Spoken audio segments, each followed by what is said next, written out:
Hi, my name is Abraham Ortiz, and I'll be talking about how students as early as elementary school are singled out by the dominant races. Hi, my name is Newton Maui, and I'll be discussing how elementary kids are not affected by the role of dominance in race or color and marginalization until they reach high school.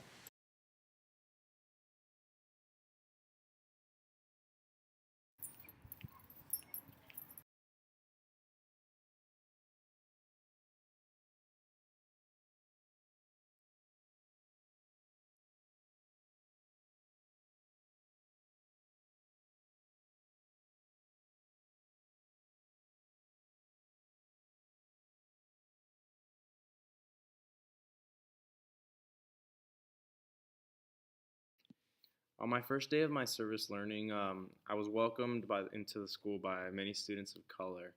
Um, I realized that a young boy was being singled out who happened to be a student of white ethnicity. To solve this problem, I started interacting with the boy a lot more. I started talking to him and I let him know that I was one of his friends so that he didn't have to be lonely. Ever since that day, every other day he would come to me and welcome himself to me and just let me know how his day was, as well as whatever he was doing. If he needed help with homework, I would help him out. And he began to be less shy about school and the other kids around him. So in this situation, he was the minority of the group, and I feel like I let him feel more comfortable with the other students by letting him know and that I was his friend and everybody around him was his friend. He ever since that he began to interact with other students much more, and after that he just seemed like a better kid, and he interacted with other children of color a lot friendlier, and I feel like I changed that by letting him know he was welcome with the other students. My experience differs from his because when I first came to Jackson, I noticed that all the kids got along, and I noticed that there was no separation amongst the elementary kids. One of the experiences I had was I noticed that there's a student of white color working together with another student of brown color, and they were working on a project for their cotton candy fundraiser. And I noticed that there was no tension between them, that they worked well together, and they also finished the project together. Experience, I learned that elementary students, aren't affected by the role of dominance in race or color or marginalization as elementary students.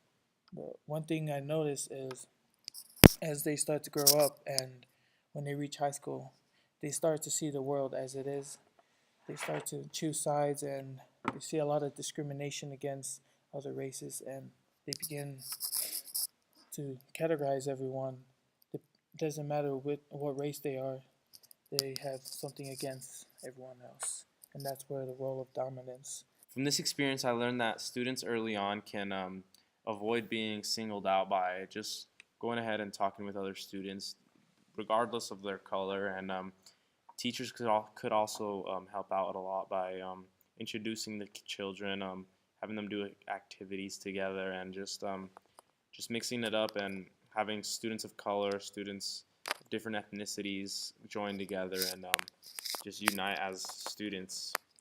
From both of our experience, we realized that one way that we could change the way kids grow up is just by joining them together, having them do activities together, making sure that they're all feeling alike and equal. It can be a better place if everyone was united, and it all starts with the young kids, the younger generation.